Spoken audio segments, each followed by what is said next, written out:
The wounded mountain man's declaration, "You'll be mine by sundown," shattered Eleanor's careful world as she stood alone in the isolated cabin, snow piling against the windows and wolves howling in the distance. Now the doctor's daughter, who had spent her life saving others, would have to decide if this stranger with dangerous eyes and gentle hands was her salvation or her undoing. Before we continue, don't forget to subscribe to the channel, like the video, and comment where in the world you're watching from. Let's go. Eleanor Palmer had never imagined herself in the wilderness, especially not at the mercy of a mountain man with eyes as sharp as the hunting knife strapped to his belt. At 23, she'd been raised in Boston's refined society, where her father's reputation as one of the city's most respected physicians opened doors to ballrooms and tea parties, not to remote cabins perched on mountainsides where civilization felt like a distant memory. "Your fever's breaking," she said, pressing her palm against his forehead.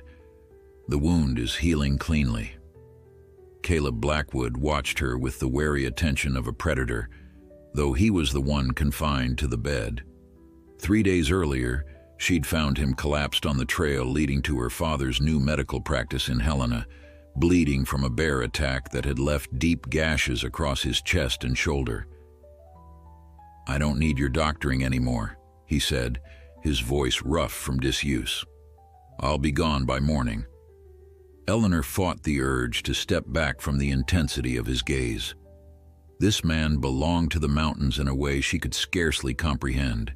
His sun-weathered skin, the beard that couldn't hide the scar running along his jaw, the calloused hands that spoke of a life carved from wilderness rather than inherited from privilege. "You'll tear your stitches," she countered, straightening her spine the way her mother had taught her when facing difficulty. "My father says you need at least another week of rest." Caleb's laugh held no humor. "Your father isn't here, is he? Left his daughter alone with a stranger while he rides to the next town." "My father trusts my medical knowledge." She busied herself organizing the herbal poultices she'd prepared. "I've assisted him since I was 12. "That doesn't make you a doctor, Miss Palmer." The way he said her name, reluctant, like it was something foreign on his tongue, reminded her of how the society ladies back home had whispered about her unladylike interest in medicine. Eleanor had hoped the Montana Territory would offer freedom from such judgments, but even here, at the edge of civilization, she found herself defending her capabilities.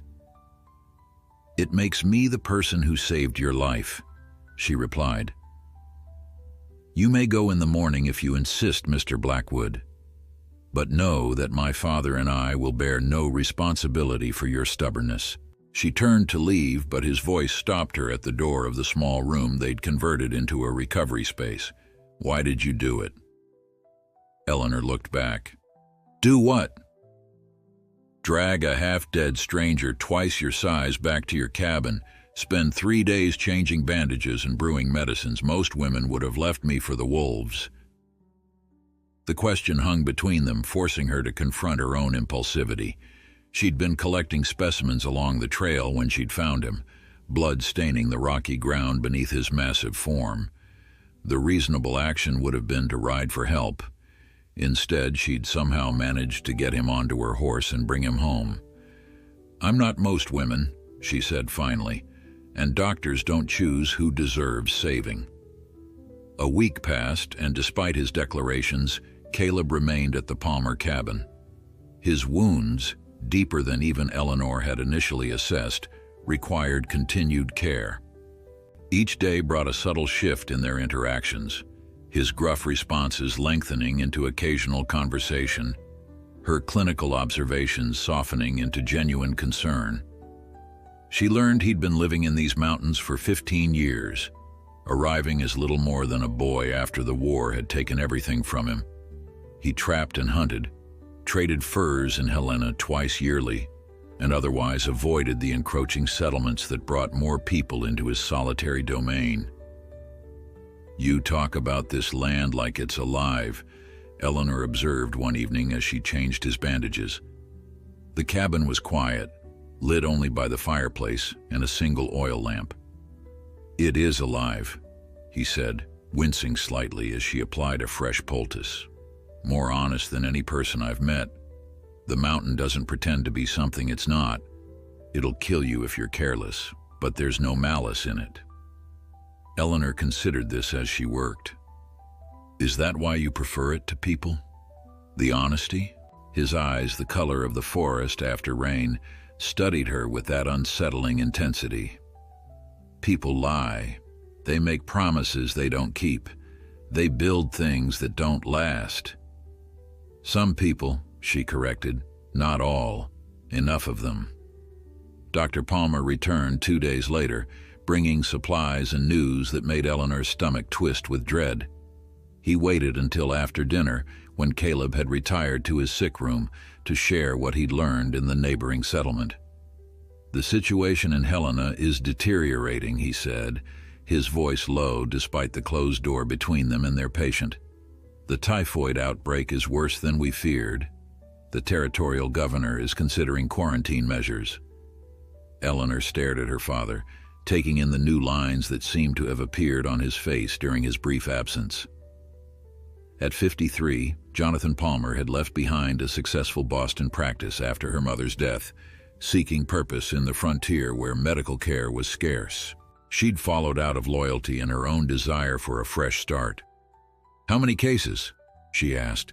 27 confirmed. 9 dead already." He rubbed his temples. "I've been asked to assist with containment. They're converting the schoolhouse into a temporary hospital. When do we leave?" Her father's expression shifted, confirming what she already suspected. "You're not coming, Eleanor. I won't risk you. I'm a trained medical assistant." "You're my daughter," he interrupted, the rare sharpness in his voice silencing her protest. "I've already lost your mother. I won't—" He stopped, composing himself. "Besides, someone needs to continue caring for our guest." "He's nearly healed," she argued. "He could probably return to his cabin within days." Dr. Palmer shook his head. "The mountains will be impassable soon. The first snow fell in the high passes yesterday. Winter comes early here." He glanced toward the window where darkness concealed the looming peaks. "Which brings me to another matter. I may be gone for some time, possibly months if the outbreak spreads." The implication hung in the air between them. Eleanor alone in the cabin as winter descended, with only a reluctant mountain man for company. "I'll be fine," she said with more confidence than she felt. "We have supplies and I can manage on my own if Mr. Blackwood decides to leave." Her father studied her with the same careful assessment he gave his patients. "I've spoken with him already." "With Caleb? About what?" "About staying through winter, helping with hunting, protection." Dr. Palmer held up his hand as she began to protest. "These mountains harbor more dangers than just weather, Eleanor. Wolves, desperate men, isolation that can kill as surely as any disease." Heat flushed her cheeks. "You had no right to make arrangements about my safety without consulting me." "Perhaps not, but it's done." He reached for her hand. "He's agreed to stay until spring in exchange for the medical care and a portion of my supply shipment that arrives next week." Eleanor pulled away, anger and fear churning inside her. "So I'm to be left in the care of a man we barely know? A wild hermit who'd rather be alone on his mountain than spend another day in civilization?" Her father's voice softened. "Would you prefer I send you back to Boston? To your aunt's house where you'd spend your days embroidering cushions and entertaining suitors who see you as nothing more than a convenient match?" The question struck at her deepest fear. Boston represented everything she'd fled: the suffocating expectations, the dismissal of her intelligence, the life mapped out in social calls and advantageous marriages. Here, despite the dangers and hardships, she had purpose, freedom. "I'll stay," she said finally. "But I don't need a keeper." Her father smiled sadly. "No, you don't, but even the strongest among us sometimes need help." He kissed her forehead. "I leave at first light. Try to understand, Eleanor. Sometimes protection comes in unexpected forms. After he retired to his room, Eleanor stood at the cabin's small window, staring out at the darkness that concealed the vast wilderness beyond. Somewhere out there lay Caleb Blackwood's solitary cabin, the refuge he'd been so eager to return to before his wounds proved too severe. Now they would be bound together by her father's arrangement, trapped by approaching winter and obligations neither had sought. An unwilling protector and an unwanted charge, forced into proximity by circumstance rather than choice. Eleanor pressed her palm against the cool glass, feeling the first hints of winter's breath seeping through. Beyond the mountains, people were dying of a disease she might help fight. Instead, she would remain here, with a man who'd made it clear that human connections were an inconvenience at best, a betrayal at worst. "You'll be fine," she whispered to herself, a doctor's daughter prescribing courage she didn't feel. "You'll both survive this winter." But as she turned from the window, Eleanor wondered which would prove more dangerous, the unforgiving mountain winter ahead, or the unavoidable intimacy it would force upon two people determined to need no one at all. Dr. Palmer departed with the dawn, his medical bag packed with whatever supplies he could spare from their limited stock. Eleanor stood at the edge of the clearing, watching until her father's figure disappeared around the bend in the trail. Only then did she allow her shoulders to slump, the weight of her new reality settling upon them. When she turned back toward the cabin, Caleb stood in the doorway.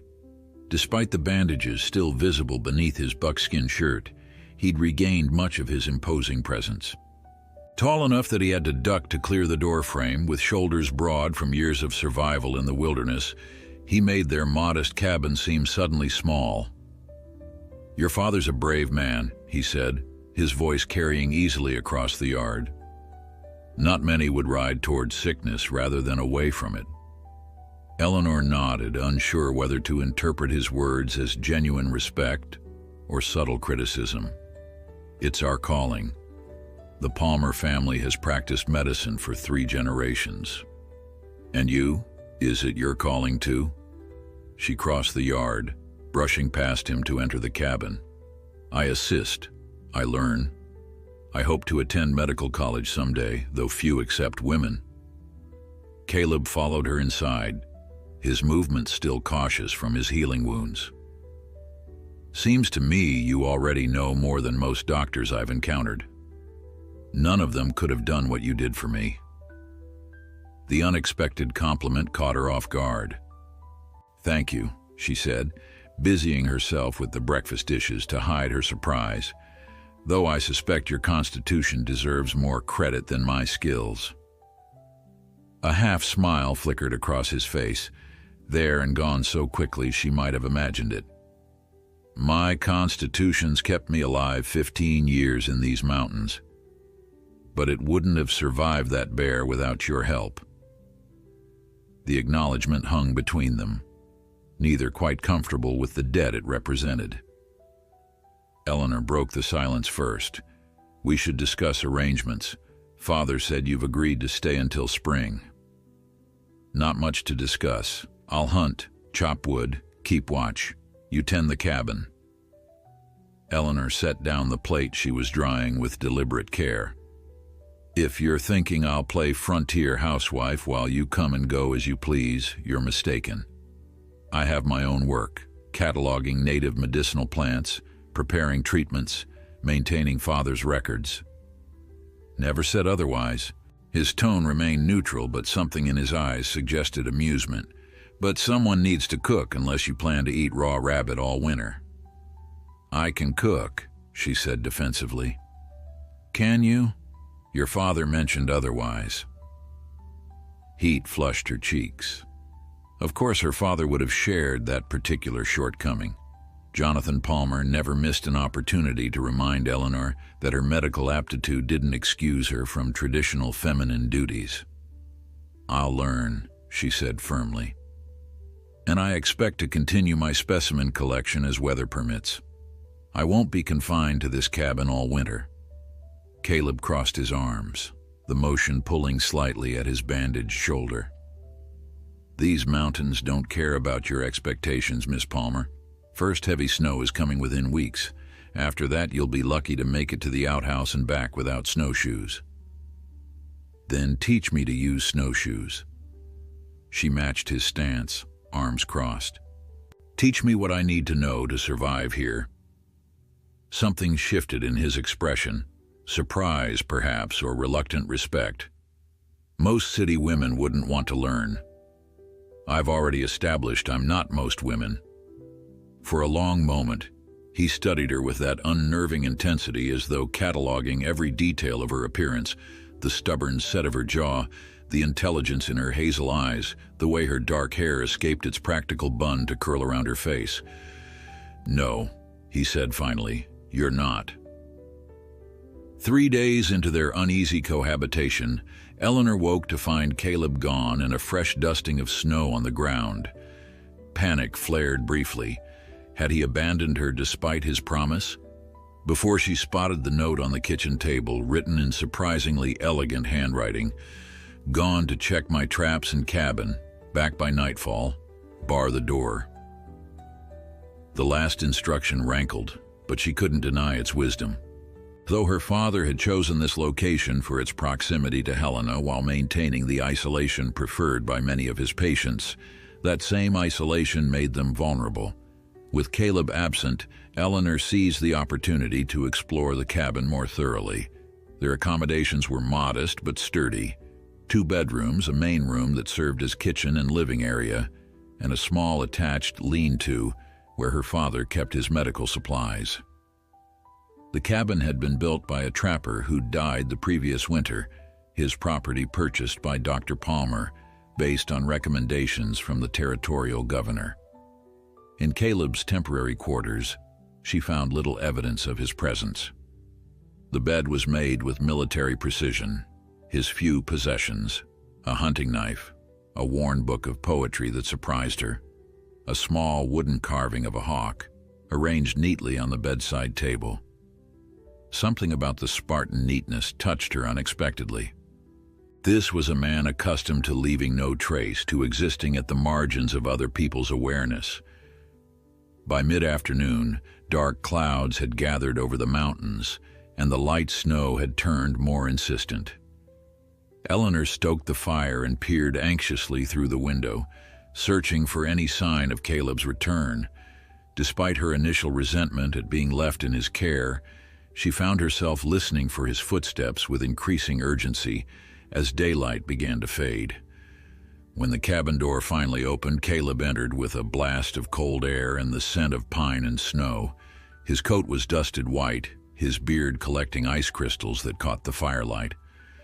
"Storm's coming," he said without preamble, shrugging off his heavy coat. "A bad one." Eleanor helped him hang the coat near the fire. "How can you tell?" "Sky's the wrong color. Air pressure dropped too fast." He began emptying his pack, revealing several rabbits and a brace of grouse. "We have maybe 2 hours before it hits full force again." "Is that why you came back early? I thought you were checking your cabin." He glanced at her, his expression unreadable. "Changed my plans." "Because of the storm?" Caleb busied himself arranging the game on the table. "Because I gave my word to your father." The simple declaration shouldn't have affected her as it did. Eleanor turned away, unsettled by the warmth that spread through her chest at his words. This arrangement was practical, nothing more, a transaction between her father and a man who owed them for his life. "I'll prepare the vegetables if you'll dress the game," she offered, needing activity to distract from her confused emotions. They worked in surprisingly comfortable silence, Caleb efficiently cleaning the animals while Eleanor chopped the potatoes and carrots from their root cellar. Outside, the wind began to rise, whistling around the cabin's corners with increasing insistence. "How long will the storm last?" she asked as they sat down to the simple stew. 3 days, maybe 4.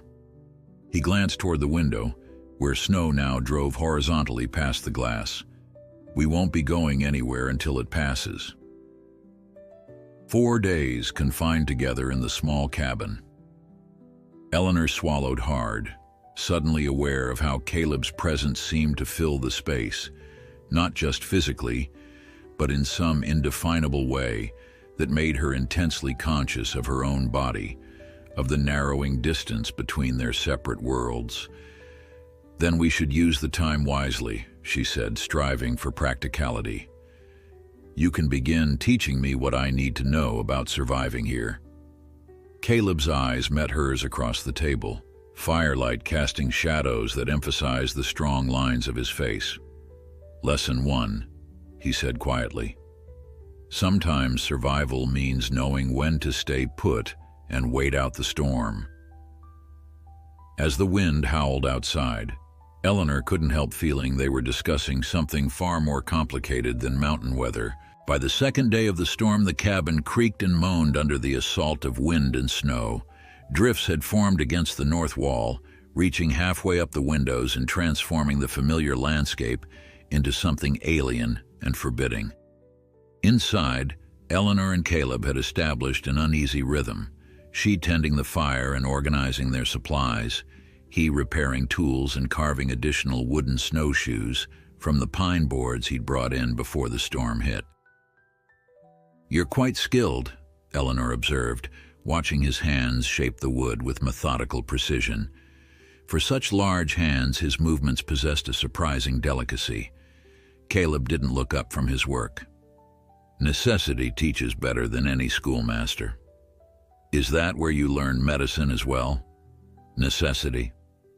His knife paused momentarily. "What makes you think I know medicine?" Eleanor leaned against the kitchen table, arms crossed.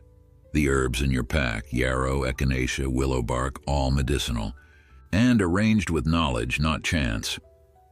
A smile ghosted across his face. "Observant. I'm a doctor's daughter. And I was a doctor's son." The admission seemed to surprise him as much as her. He set down his knife, finally meeting her gaze. "My father practiced in Pennsylvania before the war." Eleanor moved closer, drawn by this unexpected revelation. "You never mentioned that." "It was a lifetime ago." His tone discouraged further questions, but Eleanor had never been one to heed such warnings. "Is that why you helped me treat your wounds? You understood what I was doing." Caleb returned to his carving, but his rhythm had changed, become less fluid. "I recognized some of it, enough to know you knew more." "Did you ever consider following your father's path?" "Once." The single word carried the weight of abandoned dreams. War changes things. Eleanor knew better than to press further. The war between the states had left scars on every family, some visible, others buried deep. Instead, she watched his hands work the wood, wondering what those same hands might have done in another life. Suturing wounds, setting bones, bringing healing rather than surviving in isolation. "My father thinks I should marry a doctor," she said after a long silence. "He believes it's the closest I'll come to practicing medicine myself." Caleb glanced up. "Is that what you want?" "I want to be a doctor, not marry one." The vehemence in her voice surprised even her, but the medical colleges in Boston rejected my application 3 times. "Women lack the temperament and intellectual capacity for scientific rigor," they said.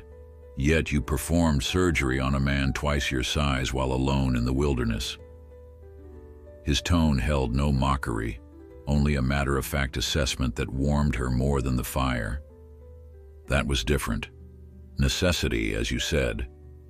Necessity reveals truth, strips away pretense." He tested the curve of the snowshoe with his thumb. "Those college men with their theories and traditions, how many have faced what you did? How many would have had the courage to act?" The praise, delivered without sentiment but with absolute conviction, touched something deep within Eleanor. All her life she'd fought to be taken seriously, by her father's colleagues, by medical institutions, by society itself. Yet this mountain hermit, who had every reason to dismiss her, saw her capability without question. "Thank you," she said quietly. Caleb nodded once, returning to his work. The comfortable silence that followed felt like a small victory. That evening, as the storm reached its peak, the temperature dropped precipitously. Eleanor added extra logs to the fire, but cold air still seeped through the cabin's seams. Wrapped in a blanket, she studied her father's medical journals by lamplight, occasionally making notes in the margins. "What are you reading?" Caleb asked, settling in the chair across from her. He'd spent the afternoon reinforcing the cabin's north wall against the snow's weight. Father's research on high-altitude sickness. He believes there's a connection between elevation and certain pulmonary symptoms. There is. At her surprised look, he continued, "The Ute tribe calls it mountain fever. They use a tea made from juniper berries and pine needles to treat it." Eleanor quickly noted this information. "Have you experienced it yourself?" "Once my first winter here. Nearly died before an old trapper found me and brought me to his Ute wife." His expression grew distant. "She saved my life with that tea. Taught me about local plants after I recovered, which heal, which harm." "Would you show me these plants when spring comes?"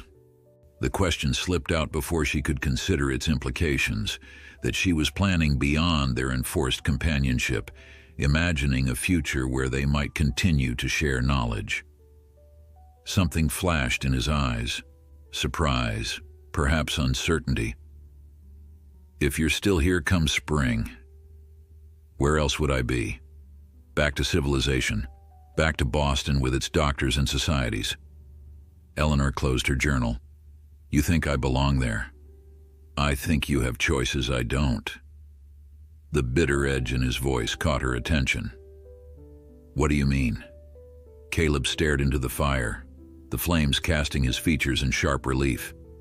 "Cities have no place for men who've seen what I've seen, done what I've done." "The war?" she asked softly. He nodded once. 4 years of blood and death. I came west after Appomattox. Couldn't bear to return home. These mountains don't ask questions, don't expect conversation or civility. "Is that why you stay, because it's easier than facing people?" His jaw tightened. "I stay because I belong here." "Alone?" "Yes."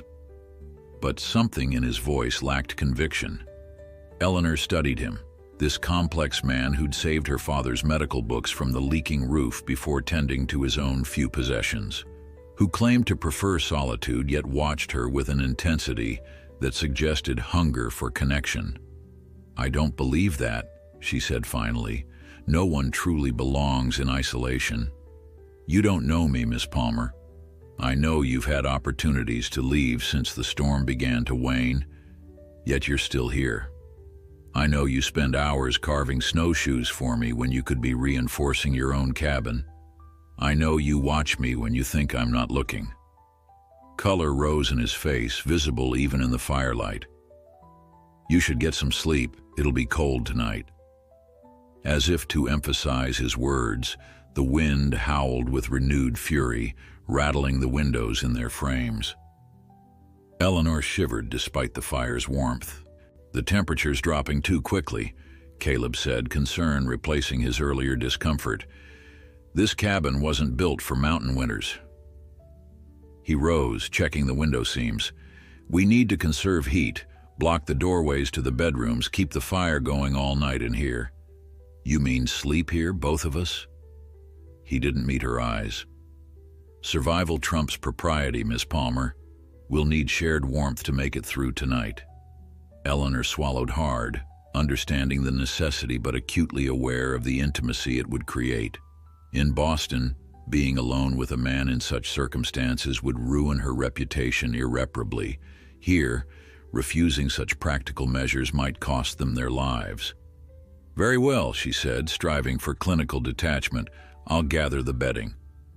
As she arranged blankets near the hearth, Eleanor tried to ignore the awareness of Caleb moving about the cabin, securing windows and adding wood to their diminishing pile beside the fire. This man who had entered her life through chance and necessity was about to become her only shield against the deadly cold of a mountain winter night. "Get some rest," he said, settling on the floor a respectable distance from her makeshift bed. "I'll keep watch on the fire." In the dancing shadows cast by the flames, with the storm raging outside their fragile shelter, Eleanor felt the boundaries between them, city and wilderness, medicine and survival, propriety and necessity, begin to blur into something neither had anticipated. Eleanor woke to find herself closer to Caleb than she'd been when sleep claimed her. Sometime during the night, the punishing cold had driven them together, her body instinctively seeking his warmth. Now her head rested against his shoulder, her hand curled on his chest, rising and falling with each steady breath. Mortification flooded her as she carefully extracted herself, praying he wouldn't wake to find her in such a compromising position. But as she pulled away, his eyes opened, clear and alert as though he'd been awake for some time. "The storm's passing," he said, his voice rough with sleep, but showing no acknowledgement of their inadvertent intimacy. Wind shifted around dawn. Eleanor smoothed her rumpled clothing, desperate for normalcy. "You should have woken me. You needed rest." He rose in one fluid motion, stoking the embers and adding fresh wood to the fire. "And you were shivering." The simple explanation, offered without judgment or insinuation, somehow made it worse. He'd allowed her closer because it was practical, because she needed warmth, nothing more. "I'll make breakfast," she said, grateful for the mundane task to occupy her hands and thoughts. As she prepared a simple meal of cornmeal porridge with dried berries, Eleanor watched Caleb move about the cabin, checking windows and doors for damage from the storm. Despite his size, he navigated the small space with careful precision, never bumping or disrupting her work. A man accustomed to making himself smaller, to minimizing his presence. "We should clear the roof today," he said as they ate. "Snow's too heavy. Could collapse if we leave it." "I'll help." He shook his head. "Too dangerous." "I'm stronger than I look, Mr. Blackwood." She emphasized his surname, needing the formality to reestablish boundaries. His eyes flickered with something like amusement. "It's not about strength, it's about experience. One wrong step on an icy roof and even the strongest person falls." "Then teach me. You promised to show me how to survive here." Caleb studied her across the table, his gaze searching. "Why is this so important to you? Learning these things?" The question caught her off guard. Eleanor set down her spoon, considering. "Because I'm tired of being protected, limited, told what I can and cannot do." She met his eyes. "My entire life has been a series of walls erected by others, too delicate for medical college, too refined for frontier life, too female for independence." Something shifted in his expression. "And if I teach you to clear a roof in winter?" Then one more wall falls. He nodded slowly. "We'll start with the lean-to, lower risk." After breakfast, bundled in every layer she possessed, Eleanor followed Caleb outside. The world had transformed overnight. Brilliant white drifts sculpted by wind, trees bowed under snow's weight, the mountains beyond sharp and clear against a sky washed clean by the storm. "It's beautiful," she breathed, vapor clouding before her face. Caleb glanced at her, then back at the landscape. "Deadly beautiful. Remember that." He demonstrated how to approach the roof from the sheltered side, how to test each foothold before committing weight, how to brush rather than shovel to prevent damage to the shingles beneath. Eleanor watched intently, then joined him on the lean-to's lower slope. "Small strokes," he instructed, his hand briefly covering hers to demonstrate the proper technique. The contact, even through layers of gloves and mittens, sent warmth through her arm that had nothing to do with exertion. They worked in companionable silence, clearing the lean-to before moving to the more challenging sections of the main roof. By midday, Eleanor's muscles burned with unfamiliar effort, but satisfaction warmed her more effectively than the weak winter sun. She had done this, contributed meaningfully to their survival, rather than waiting helplessly inside. "You're a quick study," Caleb said as they finished, his breath forming clouds in the frigid air. The reluctant approval in his voice felt like victory. "I've had practice learning quickly." Eleanor brushed snow from her coat. "Father's patients don't always give us the luxury of time." Something flashed in his eyes, recognition perhaps. "Medicine teaches that. As does war, I imagine." His expression closed. "Yes." Eleanor immediately regretted the reference. "I'm sorry, I shouldn't have." "No need for apologies." He turned toward the woodpile, now half buried in snow. "We should bring in more firewood before the temperature drops again." As they worked to uncover and transport the wood, Eleanor found herself stealing glances at him.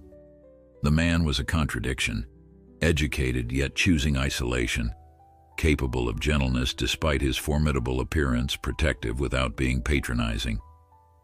Unlike most men of her acquaintance, Caleb neither flattered nor dismissed her.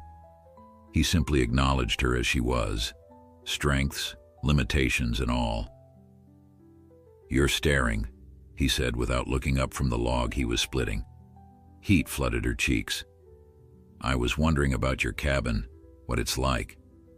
"Smaller than this, one room." The axe came down with practiced precision. "Built it myself 7 years ago. And before that? Caves, abandoned mining shacks." He split another log. "Whatever shelter I could find." Eleanor tried to imagine it. This man drifting through the wilderness, carrying whatever he owned on his back, building a solitary life piece by piece. "It sounds lonely." "Peaceful," he corrected. "There's a difference." "Is there?" "Both mean being alone." Caleb paused, wiping sweat despite the cold. "Loneliness is wanting company and not having it. Peace is not needing company at all." "And which do you have, Mr. Blackwood?" The question hung between them, unexpectedly intimate. For a moment she thought he wouldn't answer. "I had peace," he said finally, "until recently." The implication sent her heart racing. Before she could respond, a sound carried across the clearing, the distant but unmistakable howl of wolves. Caleb's posture changed instantly, alert and tense. Inside. Now. Wolves don't usually attack. These aren't usual times. He gathered the remaining wood, scanning the tree line. Bad storms change the rules, push predators into new territories, make them desperate. Inside the cabin, he secured the door and checked the windows. Eleanor watched him move with the efficiency of someone accustomed to threat, cataloging exits and vulnerabilities with practiced ease. "Will they come here?" she asked. "Possibly. They can smell the smoke, the food." He took his rifle from its place above the door, checking its action with methodical care. They usually avoid human settlements, but hunger makes for bold hunters. As darkness fell, the howls grew closer, multiple voices joining in a chorus that raised the hair on Eleanor's neck. She found herself moving nearer to Caleb as he stood by the window, watching the gathering shadows. "They're testing boundaries," he said quietly, "learning our routines." "How do you know so much about them?" His expression softened slightly. "You study medicine. I study survival. Different knowledge for different worlds." As night deepened, the wolves' cries surrounded the cabin, not attacking yet, but announcing their presence, establishing a siege as effective as any army's. Eleanor felt the isolation of their position with new clarity. They were utterly alone, separated from help by miles of snow-choked wilderness. Yet strangely, with Caleb beside her, the knowledge brought more excitement than fear. Throughout the night, Eleanor and Caleb took turns keeping watch. The wolves made no direct assault on the cabin, but their presence remained, shadowy forms glimpsed at the edge of firelight, glowing eyes reflecting the moon when clouds parted, constant reminder of the wilderness's dominion. During her watch, Eleanor sat by the window with Caleb's hunting knife beside her, his rifle propped against the wall within reach. He'd shown her how to use it, simple, practical instruction without the condescension most men would have exhibited. Though she prayed she wouldn't need the weapons, having them close gave her confidence. Caleb slept fitfully on his bedroll near the fire, his body never fully relaxing. Even in sleep, something in him remained vigilant, ready to wake at the slightest disruption. Eleanor found herself studying him when his eyes were closed, the scar along his jaw more prominent in firelight, the lines around his eyes speaking of harsh years, the unexpected softness of his mouth contrasting with the rest of his weathered features. What kind of man might he have become without war's intervention? A doctor like his father, a professor at some Eastern college, or had the wilderness always been calling him, even before conflict drove him to its embrace? Near dawn, as she fought exhaustion, Caleb stirred and rose without being called. He moved to the window beside her, their shoulders almost touching in the narrow space.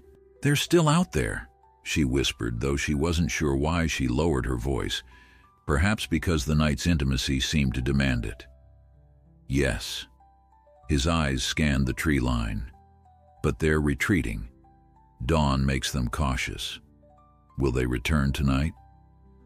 "Probably, unless they find easier prey." He glanced at her. "You should rest now. I'll keep watch." Though exhaustion weighed her limbs, Eleanor hesitated. "I'm not sure I can sleep knowing they're still nearby." "Fear is natural." His voice held no judgment. "It keeps us alive. You don't seem afraid.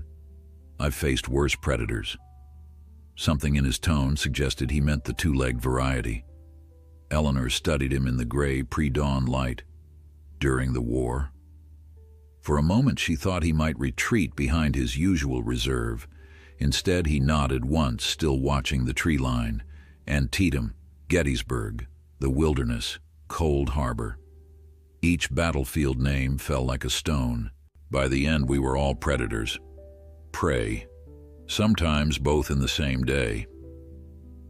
The admission, so plainly stated yet carrying the weight of unspeakable experience, touched something deep in Eleanor.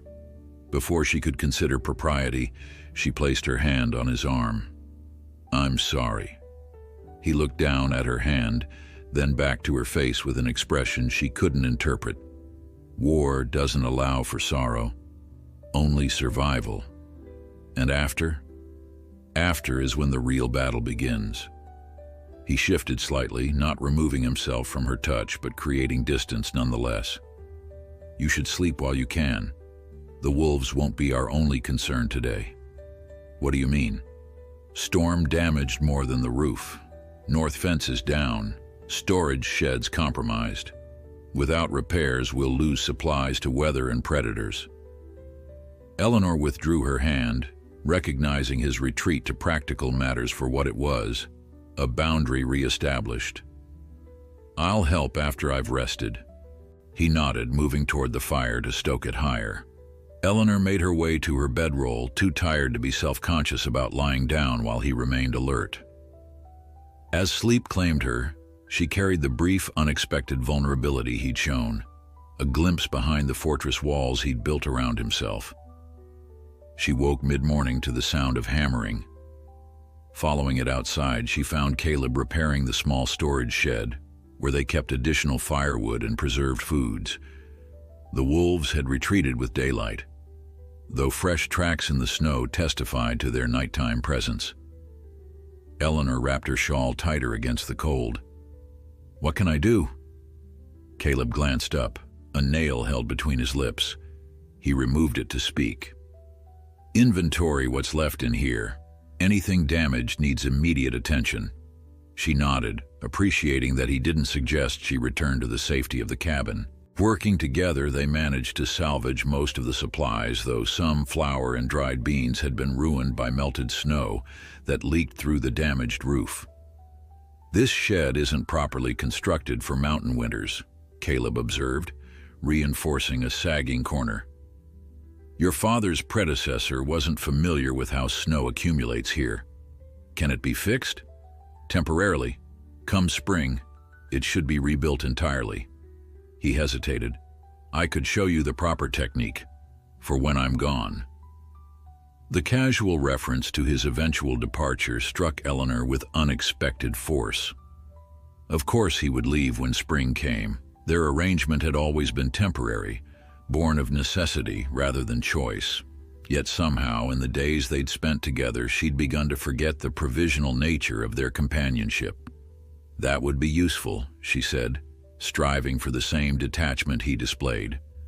Though I suspect Father will hire someone for such work when he returns. Likely. Caleb returned to his hammering, the conversation apparently concluded. As the day progressed, they worked on various repairs. The fence that kept deer from approaching too close to the cabin, a loose shutter that had nearly torn free during the storm, the smoke hole in the roof that needed clearing to prevent backdrafts. Eleanor's admiration for Caleb's practical knowledge grew with each task. He approached problems methodically, assessing before acting, never wasting motion or materials. More impressive was his willingness to explain his process, to teach rather than simply do. Unlike most men she'd known, he didn't seem threatened by her intelligence or her desire to learn skills traditionally reserved for men. By late afternoon, with most urgent repairs completed, they returned to the cabin.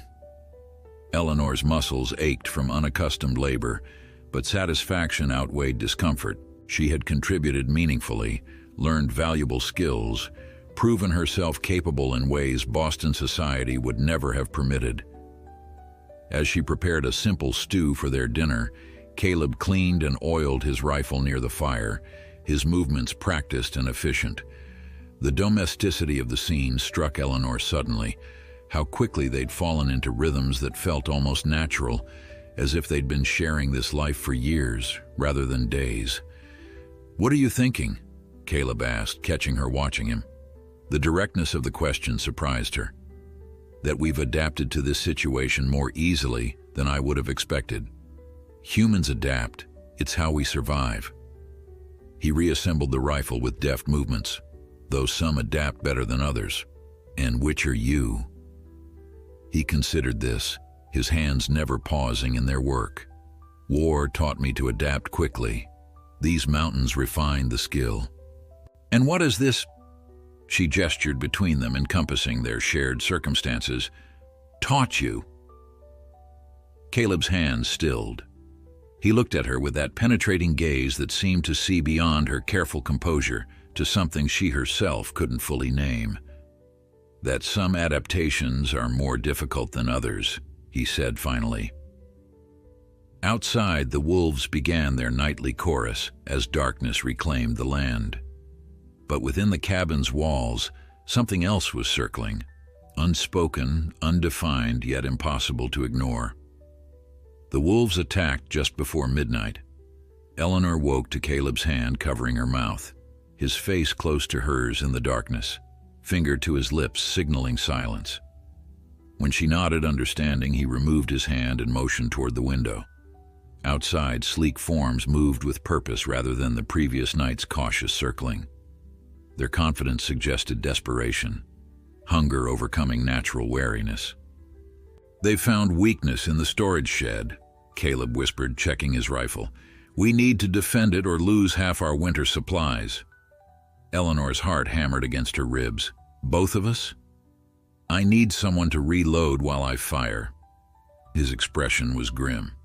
"If you're afraid, I'm not." The lie tasted bitter, but necessary. "Tell me what to do." He explained quickly how to handle the ammunition, the sequence of loading, the signals they would use. As he spoke, Eleanor tried to focus on his instructions rather than the scratching sounds now audible from the direction of the shed. "Stay behind me always," he finished, handing her a pouch of ammunition. "If anything happens to me, bar the cabin door and don't come out until daylight."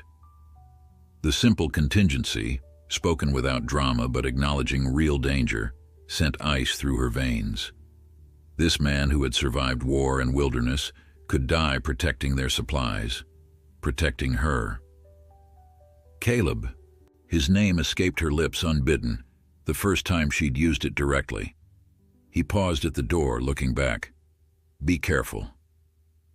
Something flickered in his eyes. Always am. They slipped outside, the bitter cold stealing Eleanor's breath. Moonlight transformed the clearing into a silver tableau, pristine snow, dark cabin walls, the smaller shape of the storage shed where shadows moved with predatory intent. Caleb positioned them at the corner of the cabin, using its solid bulk as protection for their backs. From here, they had clear sight of the shed while remaining partially concealed. 3 of them, he murmured, rifle raised. The largest is trying to dig beneath the foundation. Eleanor peered around him, gasping softly when she saw the massive wolf attacking the shed's corner. Easily twice the size of the others, its silver-gray coat bristled as it tore at the wooden structure with determined ferocity. The pack leader, Caleb explained. Take him out and the others might retreat. The rifle's report shattered the night's stillness. The alpha wolf yelped, leaping back from the shed, but Eleanor couldn't tell if it was hit or merely startled. Caleb fired again as the other wolves scattered temporarily. Reload, he instructed, passing her the rifle while drawing his hunting knife with his free hand. Eleanor's cold fingers worked the mechanism as he'd shown her, grateful for the simple, practical design.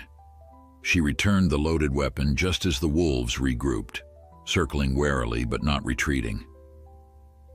They're too hungry to give up easily, Caleb said, tracking the alpha with his sights. We need to convince them the cost is too high. His next shot caught the leader in the shoulder. The wolf's howl of pain echoed across the clearing, but instead of fleeing, it turned its attention toward them, yellow eyes reflecting moonlight, teeth bared in a snarl that raised primitive fear in Eleanor's chest. Behind me, Caleb ordered, his voice tight with urgency. Back toward the door, slowly.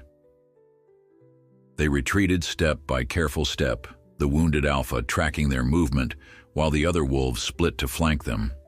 Eleanor felt exposed despite Caleb's solid presence before her, acutely aware of how quickly wolves could cover ground, how deadly their coordinated attacks could be. When they reached the cabin door, Caleb whispered, "Inside.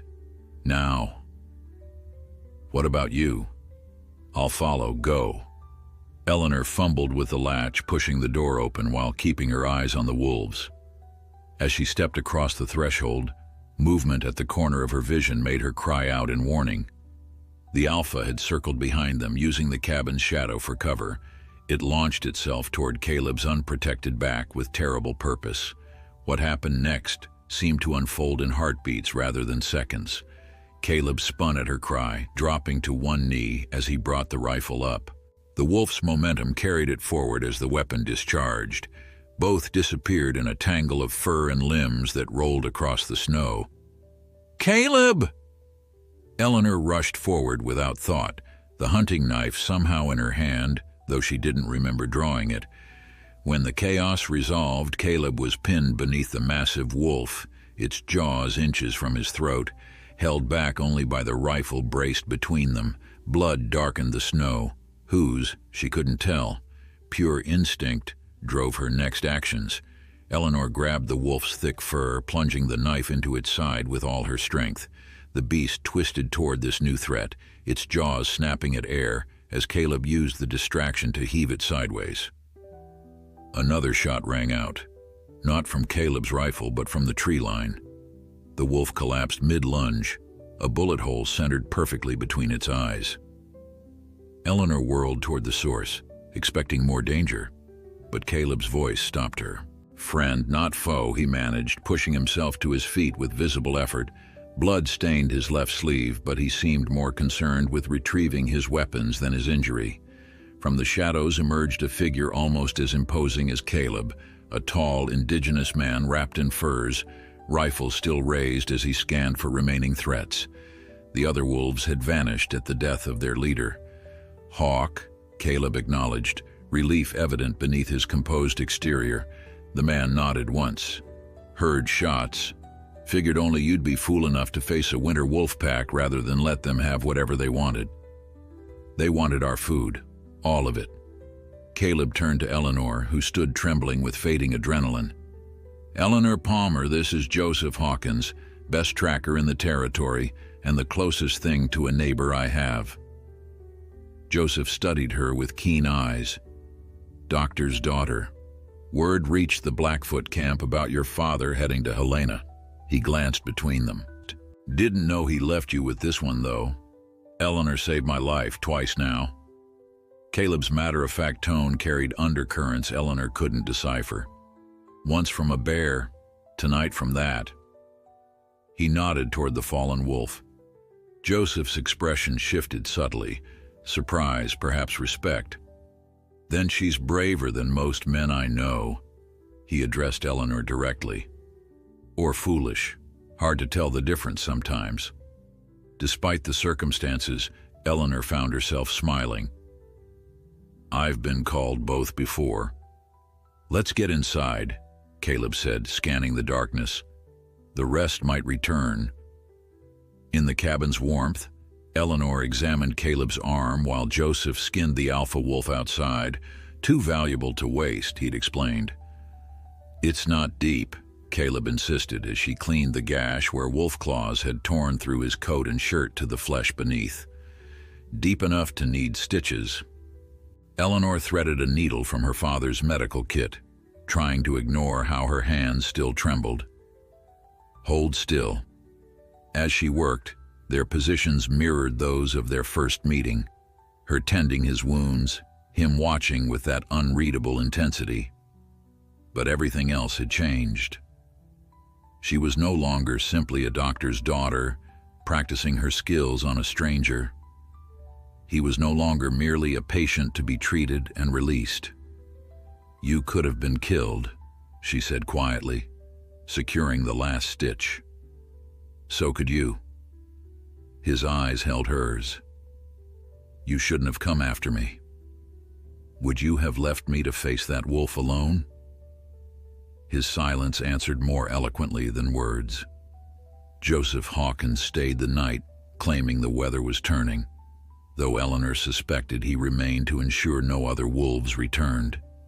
He slept near the door, refusing her offer of more comfortable arrangements with the casual comment that he'd slept on frozen ground most of his life. In the morning, he helped Caleb repair the storage shed properly, reinforcing it against future attacks with techniques Eleanor recognized from Caleb's earlier lessons. The two men worked together, with the effortless coordination of those who share skills rather than words, communicating through nods and gestures that suggested long familiarity. How do you know each other? Eleanor asked as she brought them coffee, curiosity overcoming her usual reserve. Joseph accepted the steaming cup with a nod of thanks. Found this one half dead in a blizzard. First winter he came to these mountains. Too stubborn to turn back when any sensible person would have. I was following your trail, Caleb countered. Thought you were a deer. You were following your own death. Joseph's tone held the easy bluntness of old friends. Lucky for you, I recognized bad tracking when I saw it. Eleanor glanced between them. So you taught him how to survive here? Taught him enough to keep breathing. Joseph sipped his coffee. The rest he figured out himself.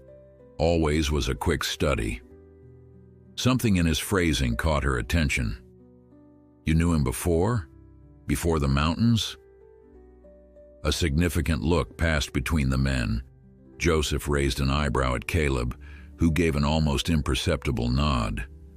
Served together, Joseph said. 33rd Massachusetts. He was an officer.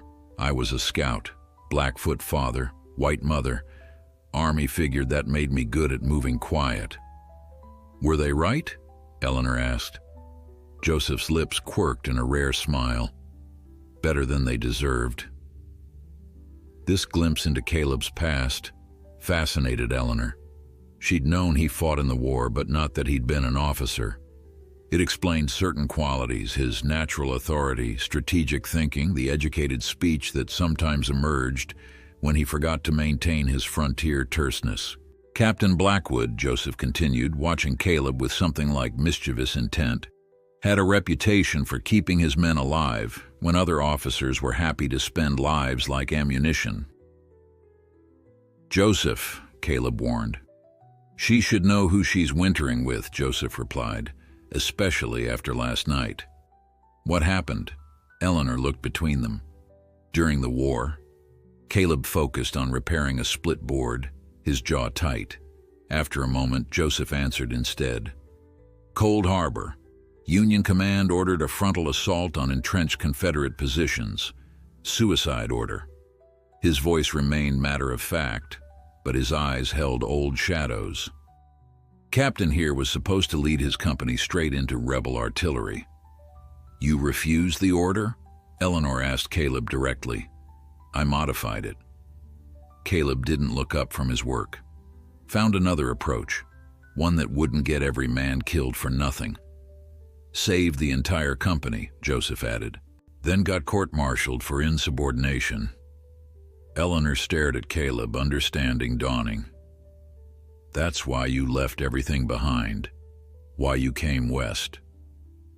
"The Army doesn't look kindly on officers who question orders," Caleb said, finally meeting her gaze, "even when those orders are wrong." "They discharged him rather than make a public example," Joseph continued. "Too many witnesses to what really happened. Too many men alive who should have been dead."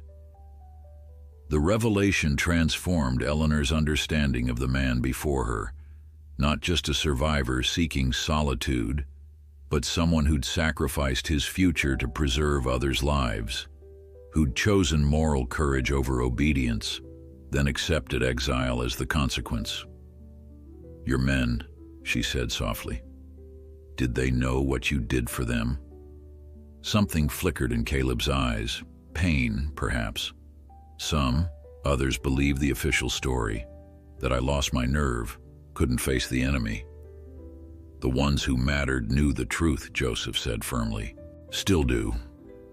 The conversation ended as they returned to work, but Eleanor carried its revelations with her throughout the day. She watched Caleb with new awareness, seeing beyond the gruff exterior to the man who'd risked everything to protect those under his care, who continued to do so even now in this isolated cabin with a woman he barely knew. That evening, Joseph shared dinner with them before preparing to leave. The wolves wouldn't return, he assured them, not with their leader dead and easier prey available in the valley. He'd take the Alpha's pelt with him to trade, returning a portion of whatever it brought when trails cleared in spring. "Your father chose well," he told Eleanor, as he gathered his few possessions. "Leaving you with this one." He nodded toward Caleb. "Others might have been stronger or younger.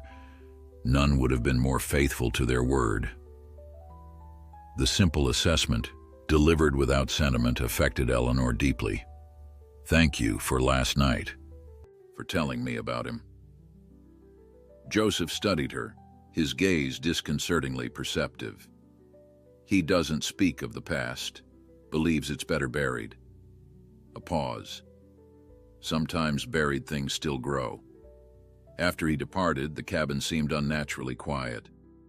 Eleanor busied herself with domestic tasks while Caleb made a final check of the repairs, each lost in private thoughts until they found themselves before the fire, the evening's familiar pattern reasserting itself. "Why didn't you tell me?" she asked finally. "About being an officer, about what happened." Caleb stared into the flames. "It doesn't matter here. Those stars, those decisions, they belong to another life." "It matters," Eleanor countered gently. "It shaped who you are, why you're here." "And who am I, Miss Palmer?" His voice held a challenge. "The decorated officer? The court-martialed disgrace? The mountain hermit? Which version matters to you?" The question carried layers she wasn't prepared to address. Instead, she answered with her own question. "Do you regret it, disobeying that order?" No. The response came without hesitation. I regret what came after, the men who still died in other battles, the war that kept grinding on. His hands tightened on the chair arms. But I'd make the same choice again. Eleanor moved to kneel beside his chair, a boldness she wouldn't have attempted before the wolf attack, creating new courage. That's the man my father entrusted me to. The one who values lives above orders, who protects others at personal cost. She reached out, covering his hand with hers. That's the version that matters to me. Caleb looked down at their joined hands, then slowly turned his palm upward, their fingers interlacing with deliberate intent. The gesture, simple yet profound, acknowledged something neither was prepared to name. Outside, snow began falling again, isolating them further from the world beyond their small fortress. But within the cabin's walls, something new was taking root, a connection forged through danger and revelation, growing stronger with each shared confidence. January settled into February, each day building upon the one before in patterns that grew increasingly familiar. The wolf attack had changed something fundamental between them, breaking through barriers of formality and hesitation to reveal the truth they'd both been circling. They were no longer merely two strangers thrown together by circumstance, but something more complex and uncharted. Eleanor found herself watching Caleb with new awareness, the deliberate grace of his movements as he worked, the unexpected gentleness in hands strong enough to break logs for kindling, the rare smile that transformed his solemn features when she mastered a new skill or made an observation that surprised him. For his part, Caleb seemed more willing to share fragments of himself, small revelations offered like precious gifts in quiet evening moments.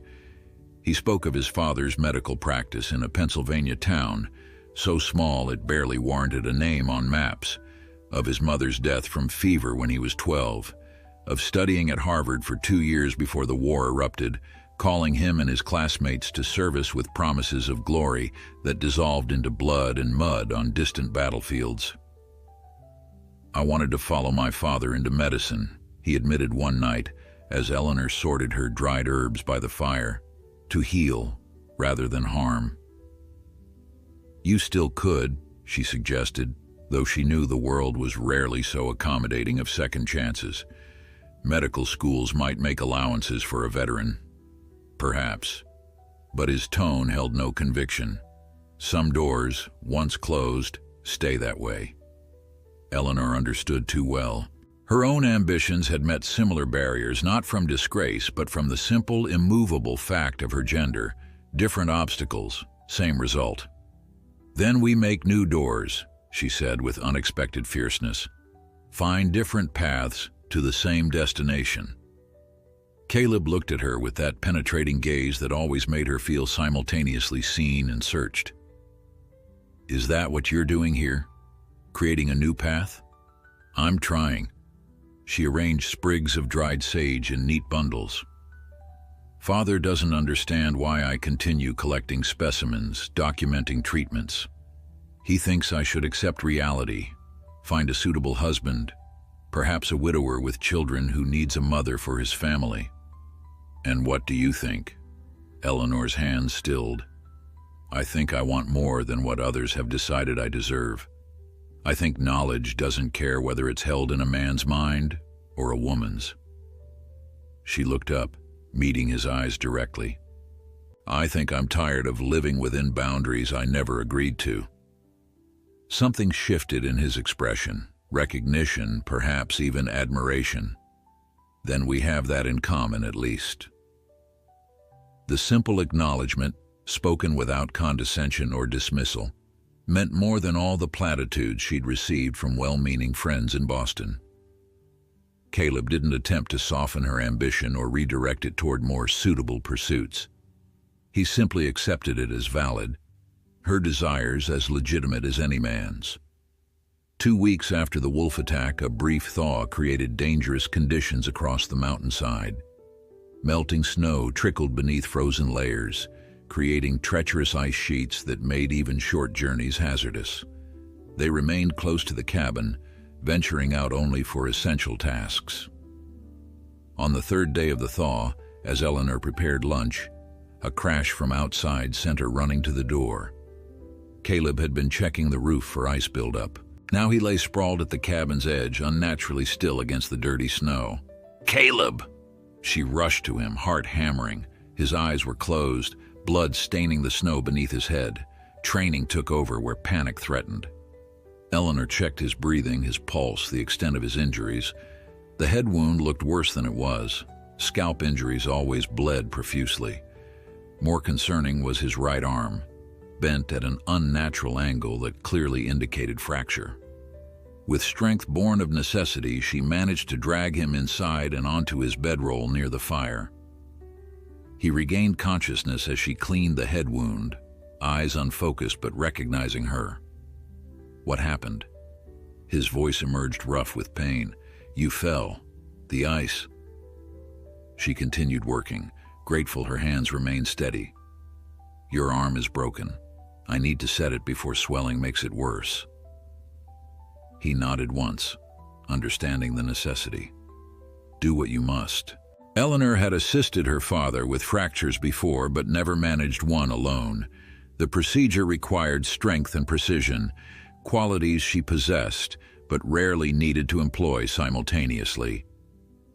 She gathered splints, bandages, and a small bottle of laudanum from her father's medical supplies. "Drink this," she instructed, measuring a careful dose.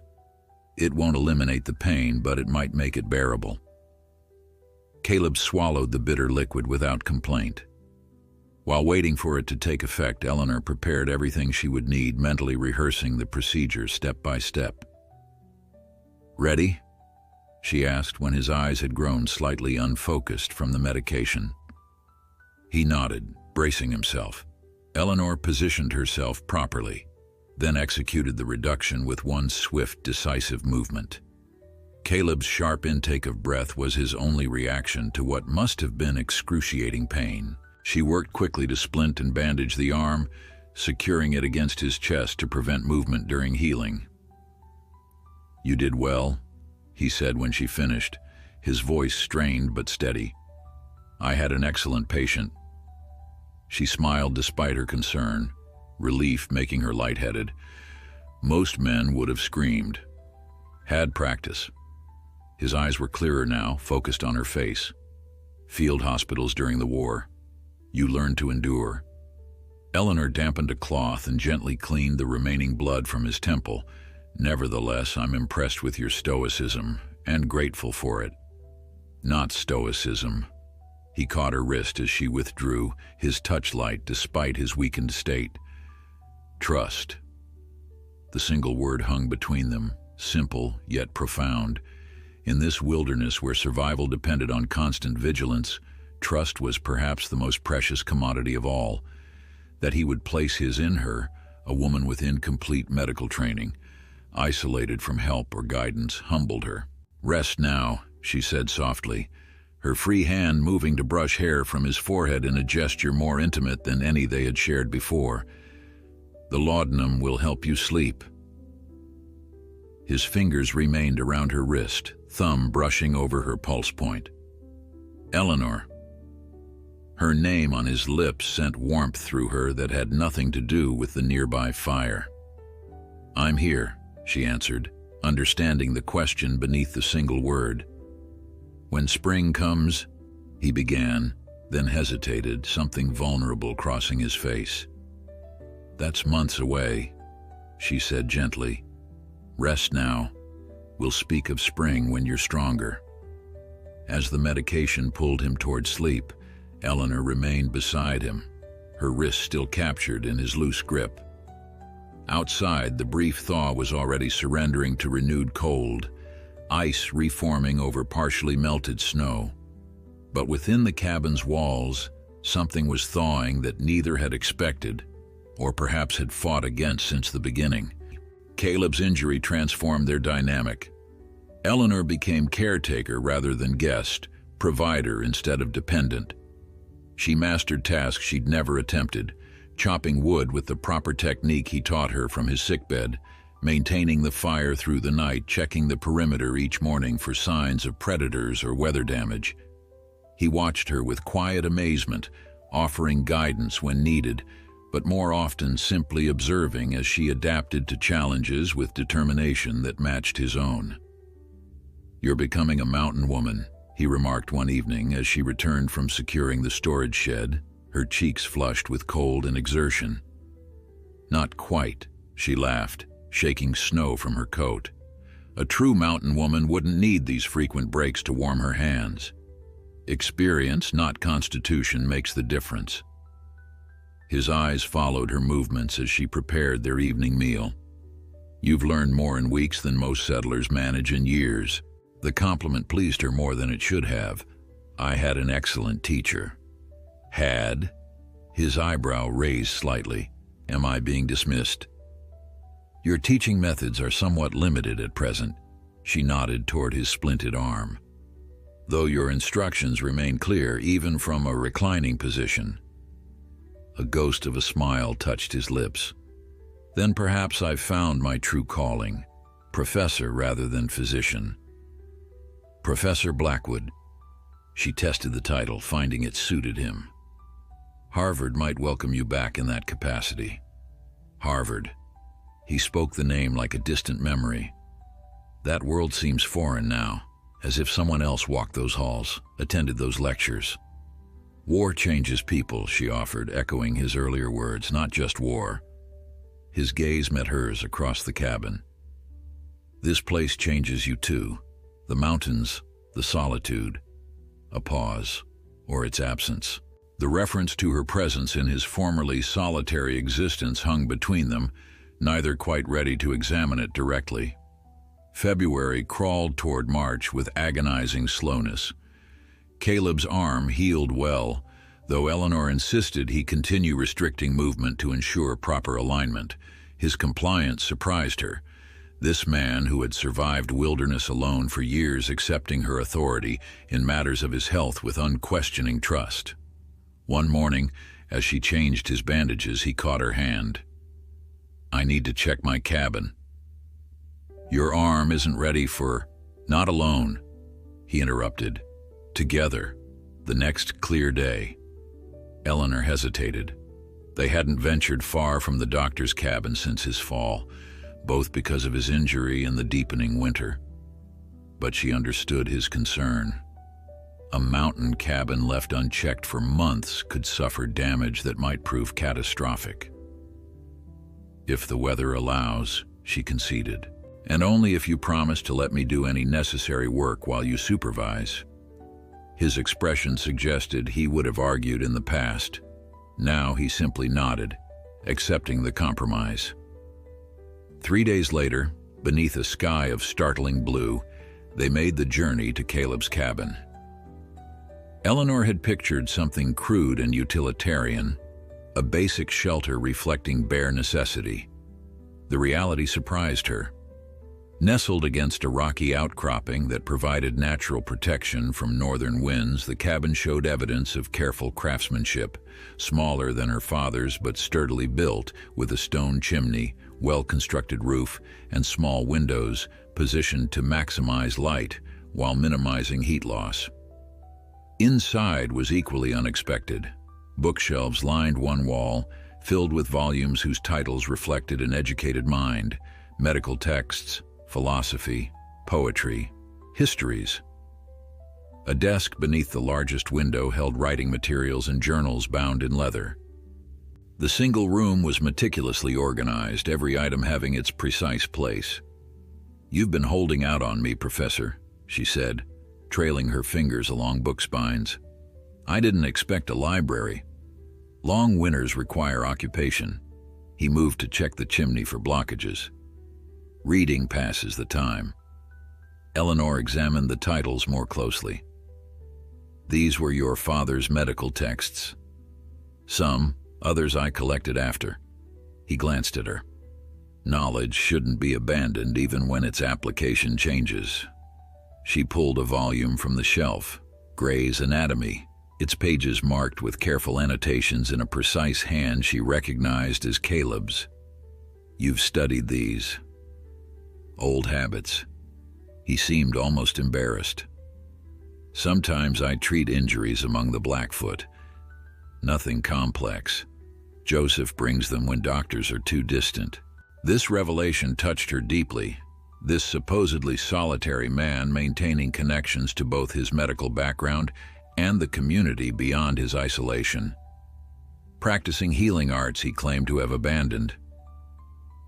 "You never truly left medicine behind," she said softly. "Some callings persist despite our best efforts to ignore them."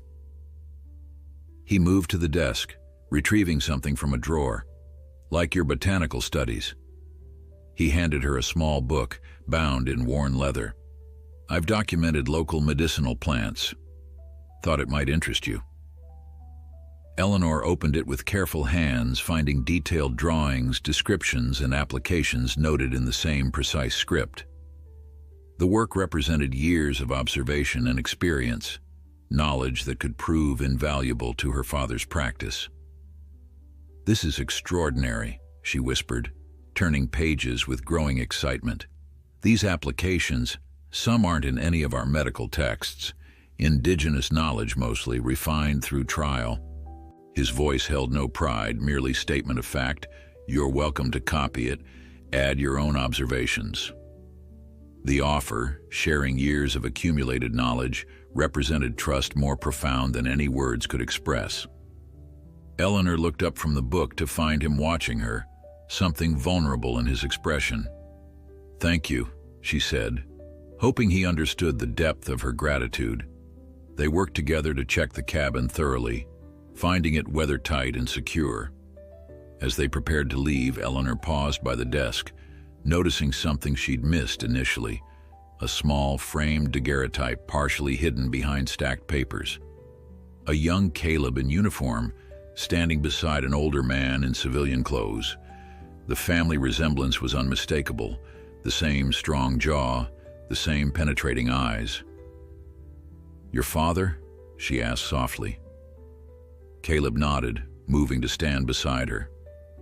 "Taken before I left for the war, the last time I saw him." "He died while you were serving?" "Influenza, winter of '63. His voice remained steady, but grief shadowed his eyes. "I received word at Gettysburg, couldn't return for the funeral." Instinctively, Eleanor reached for his hand. "I'm sorry." His fingers closed around hers, warm despite the cabin's chill. "He would have liked you. Your determination. Your insistence on forging your own path. And would he have approved of you living alone in these mountains, abandoning medicine?" Caleb's thumb traced small circles on her palm, the gesture seemingly unconscious. "No. He believed healing was a sacred trust, that turning away from it was betraying something fundamental." "Perhaps you haven't turned away as completely as you thought," she suggested gently. His eyes met hers, something unspoken passing between them. "Perhaps none of us become who we expect to be." As they secured the cabin for their departure, Eleanor felt they were leaving more than a physical structure. They were acknowledging a threshold crossed, a deeper understanding of the man Caleb had been before the mountains claimed him. Before she entered his solitary world and found it less impenetrable than either had imagined. March arrived with warming days and freezing nights, the first tentative whispers of spring. Snow still blanketed the mountains, but its surface crystallized under afternoon sun before hardening again at sunset. The light changed too, stronger, lasting longer, hinting at the season's inevitable turn. With Caleb's arm mostly healed, they settled into a partnership neither had anticipated when winter began. She assisted with tasks requiring two hands. He taught her survival skills that had taken him years to master. Evenings were spent in companionable discussions of medicine, literature, or simply comfortable silence broken only by the fire's crackling. Neither mentioned spring directly, though its approach colored every conversation, every shared glance, When melting snow created the first clear path to Helena in months, they both recognized what it meant, the beginning of the end to their isolated existence. "I should make the journey," Caleb said over breakfast, his tone carefully neutral. "Check on news of your father, the typhoid situation." Eleanor nodded, equally careful. "If conditions allow, it's still dangerous. I've made the trip in worse." He studied her face, searching for something she wasn't sure how to give. "What message shall I bring him? Your father?" The question carried weight beyond its simple words. What would she tell her father about these months, about the man she'd come to know so differently from their initial expectations? "Tell him I'm well," she said finally. "That I've learned more about frontier medicine than years of formal education could provide." "Is that all?" Eleanor met his gaze steadily. "Tell him I'm not the same woman he left behind." Something shifted in Caleb's expression. Understanding, perhaps even hope. But before he could respond, hoofbeats sounded outside. The first visitor since Joseph's departure months earlier. They exchanged a quick glance before Caleb moved to the window, rifle ready despite the unlikelihood of threat. His posture relaxed almost immediately. "It's your father." Eleanor's heart lurched with both joy and sudden, inexplicable dread. Her father's return should have been purely welcome news, yet it represented the dissolution of the world she and Caleb had created in isolation. Dr. Palmer looked thinner, wearier than when he'd left, but his smile upon seeing Eleanor was bright with genuine relief. "Thank God," he said, embracing her tightly. "When we heard about the wolf attacks in these parts, I feared the worst." "We managed," she replied, returning his embrace while glancing toward Caleb, who stood slightly apart, his expression guarded. "So I see." Her father's gaze moved between them with the assessing eye of a physician noting symptoms. "You look different, Eleanor. Stronger." "I am stronger." She straightened her shoulders, in more ways than one. Over a hastily prepared meal, Dr. Palmer shared news of Helena. The typhoid outbreak finally controlled, though at considerable cost. 28 dead, including 2 doctors who'd volunteered alongside him. The territorial governor implementing new sanitation regulations to prevent future epidemics. "I've been authorized to establish a proper medical clinic," he explained, excitement breaking through his exhaustion. "With support for a small hospital to follow, they've recognized the need for trained physicians in the territory." "That's wonderful news, Father." Eleanor meant it sincerely, though she noted Caleb's silence as her father outlined plans that assumed her continued assistance. "When do we return to the cabin?" "Doctor?" Palmer asked, seemingly oblivious to the undercurrents in the room. "You're sitting in it," Caleb said, his first words since greeting the doctor. Dr. Palmer looked confused. "I meant your cabin, Mr. Blackwood. When do you return to your own home?" The question hung awkwardly in the air. Eleanor watched something close in Caleb's expression, the careful walls rebuilding that she'd spent months helping dismantle. "With the trail clearing, I'll be gone by tomorrow," he said, his voice returning to the impersonal tone she hadn't heard since their earliest days together. "Our arrangement was temporary, winter's ending." "Of course." Dr. Palmer nodded, apparently relieved. "We're grateful for your assistance, though it seems my Eleanor managed quite capably." He patted her hand. "Always knew you had frontier spirit beneath those Boston manners." After her father retired to rest from his journey, Eleanor found Caleb outside, staring toward the mountains that had been his solitary domain for so long. "You don't have to leave tomorrow," she said, joining him at the clearing's edge. "Don't I?" He didn't look at her. "Your father's returned. My obligation is fulfilled." Is that all it was? Obligation? Now he turned, his eyes searching hers with painful intensity. "You know it wasn't. Then tell me what it was." Eleanor took a step closer, close enough to feel the warmth radiating from him in the cool afternoon air. "What it is," It doesn't matter. You have a place here, with your father's new clinic, a purpose aligned with your ambitions. His jaw tightened. I'm a man without country, without profession. What could I possibly offer? The truth, she interrupted. Offer me the truth, Caleb. For a moment he stood motionless, the struggle visible in his face. Then something broke, or perhaps finally freed itself. The truth is, I've spent years convincing myself I belonged in isolation. That solitude was peace rather than punishment. His voice roughened. Then you arrived, stubborn, determined, refusing to accept limitations others placed on you, and made me question everything I'd built.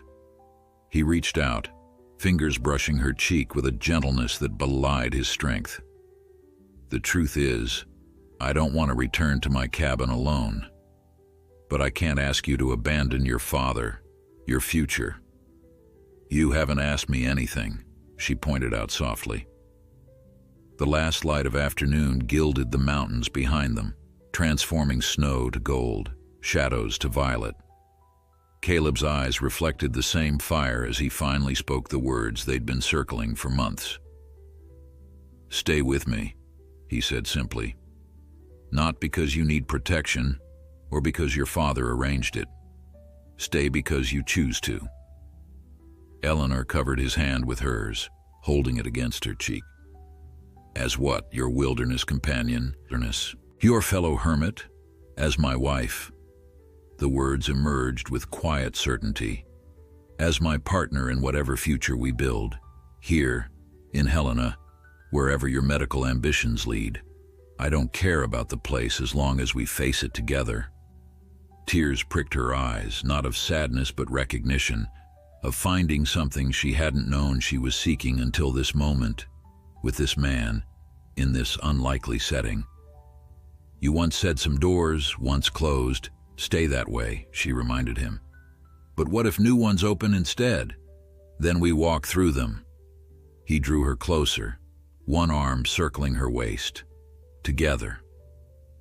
As the sun sank toward the mountain peaks, casting long shadows across the clearing, Caleb looked down at her with an expression that made her heart race. I promised myself I wouldn't speak until I was certain, he said, his voice low and intense. But I'm certain now, Eleanor Palmer. You'll be mine by sundown, tomorrow, and all the days after, if you'll have me.